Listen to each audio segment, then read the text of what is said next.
Friends, welcome to all of you in my first physics class. तो हम इस class में आज सीखेंगे कि फिजिक्स का एक इंटरेस्टिंग टॉपिक पढ़ने वाले हैं। इसका नाम है क्वांटम थ्योरी। क्वांटम थ्योरी में हम सबसे पहले क्वांटम थ्योरी पर लिख लेते हैं।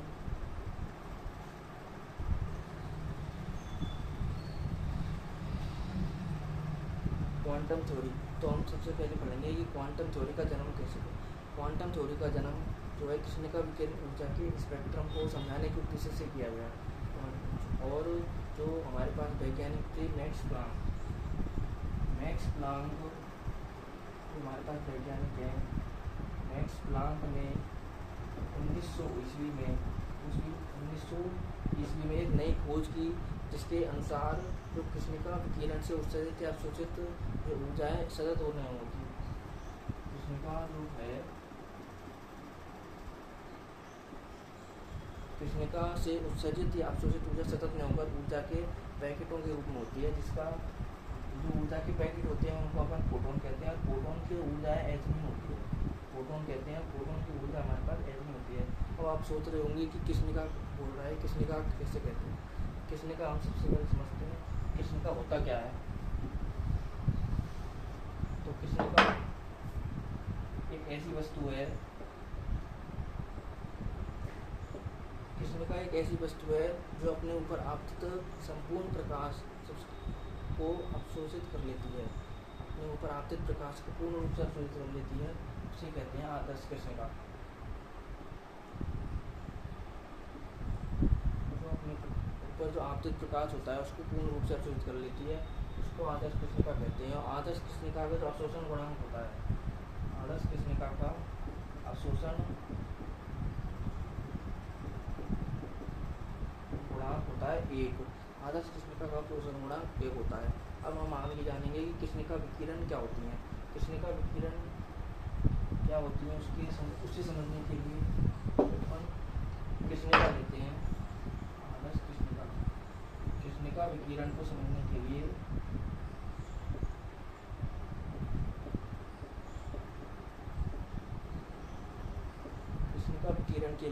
अपन कृष्णिका को हम एक नियत ताप पर गर्म कर तो कृष्णिका होती है,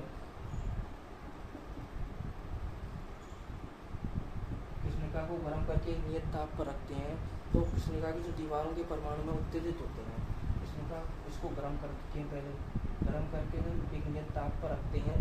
जब इसकी जो दीवार होती है कृष्णिका की दीवारों के परमाणु उत्तेजित होते हैं, विकिरण उत्सर्जित करते हैं। उन्हीं विकिरणों को क्या कहते हैं, जिनसे जो विकिरण उत्सर्जित होती है, इन विकिरणों को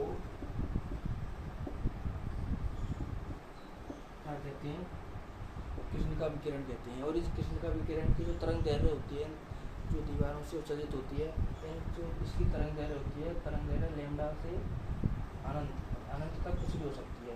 इन कृष्णिका विकिरणों की जो तरंग दैर्घ्य होती है लैम्डा बराबर 0 से अनंत तक कुछ भी हो सकती है। तो इसके बाद हम ये तो हमारा ये हो गया टॉपिक कृष्णिका विकिरण। कृष्णिका विकिरण से आगे अगला टॉपिक जो है हमारे पास स्पेक्ट्रमी ऊर्जा वितरण वक्र। तो ये वक्र कैसे होता है, इसकी क्या क्या प्रॉपर्टीज हैं, क्या क्या निष्कर्ष निकलते हैं इस वक्र में, तो हम उसको देखेंगे। स्पेक्ट्रमी ऊर्जा वितरण वक्र। तो किसी नियत ताप T पर यदि कोई लैम्डा तरंग दैर्घ्य है, नियत ताप T और लैम्डा तरंग दैर्घ्य पर यदि इसका उत्सर्जन क्षमता है, उत्सर्जन क्षमता भी लैम्डा है, उत्सर्जन क्षमता जो होती है तो इसमें से जो उत्सर्जन क्षमता होती है कृष्णिका से उत्सर्जित होने वाली, तो कृष्णिका विकिरण उत्सर्जित होती है, उनकी क्षमता होती है कि कृष्णिका से कितनी उत्सर्जन क्षमता होती है, इस कृष्णिका से कितनी विकिरण उत्सर्जित होती है। जो कृष्णिका विकिरणों को उत्सर्जित करने की क्षमता होती है उसी को उत्सर्जन क्षमता कहते हैं।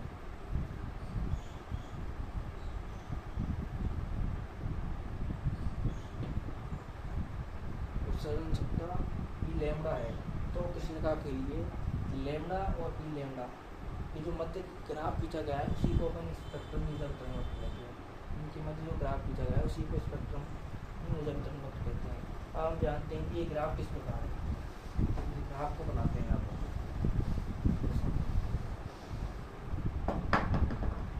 ताप के लिए अपन पहले एक एक्सिस लेते हैं, ये होती है एक्स एक्सिस और ये होती है वाई एक्सिस। एक्स एक्सिस पर हमारे पास लैम्डा एन तरंग दैर्ध्य है, वाई एक्सिस पर हमारे पास ई लैम्डा एन की उत्सर्जन क्षमता है। तो ग्राफ ये कुछ इस प्रकार है,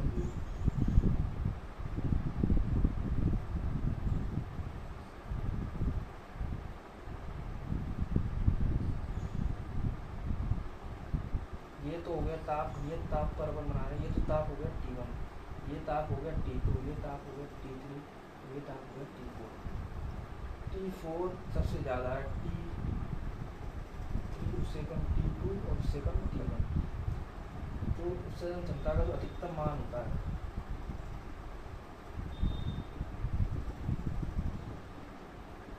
अधिकतम मान होता है, ये हमारे पास लैम्डा एम पर प्राप्त होता है किसी उत्सर्जन क्षमता का।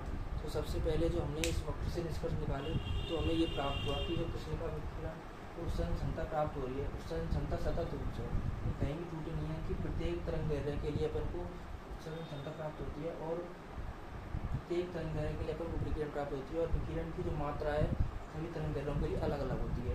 सबसे पहली बात तो ये हो गई। ताप में वृद्धि करने पर कृष्णिका की जो उत्सर्जन क्षमता है उसमें वृद्धि होती है। ताप में जैसे जैसे अपन वृद्धि कर रहे हैं तो जो उसमें ये यहाँ पर है, तो ताप में वृद्धि करने पर अपन को उत्सर्जन क्षमता में वृद्धि हो रही है।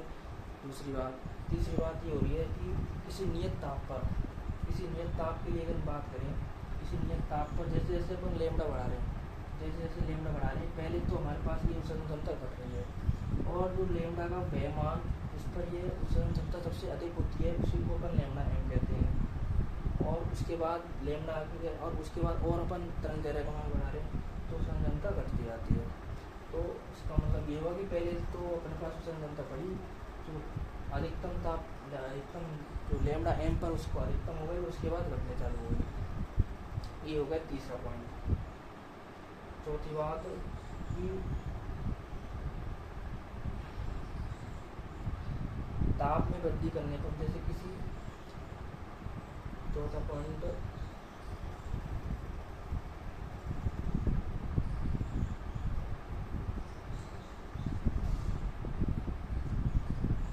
लैम्डा एम के मान जो होते हैं ताप में वृद्धि करने पर जो है कम होते जाते हैं।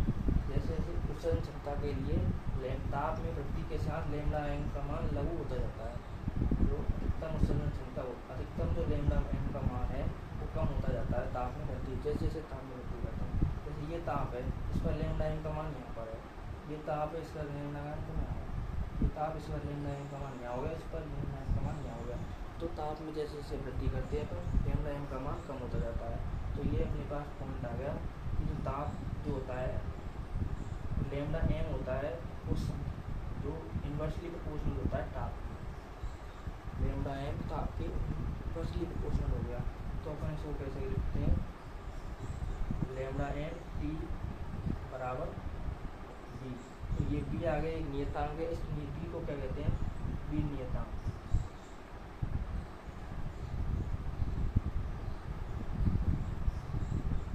जो है ये नियतांक कहलाता है। ये होगा 4 बातें। तो 5वीं बात ये हो गई कि जो किसी भी उत्सर्जन क्षमता का जो मान होता है ताप के, जो किसी भी उत्सर्जन क्षमता का मान जो होता है ताप की चतुर्थ घात के समानुपाती होता है। तो ये उत्सर्जन क्षमता होती है समानुपाती हो गई ताप के चतुर्थ घात, उत्सर्जन क्षमता ताप की चतुर्थ घात की समानुपाती होती है। और इसको बराबर करेंगे तो अपने पास एक नियतांक आता है, इसको कहते हैं अपन, और इस नियतांक के जो है इसको अपन कहते हैं स्टीफन नियतांक।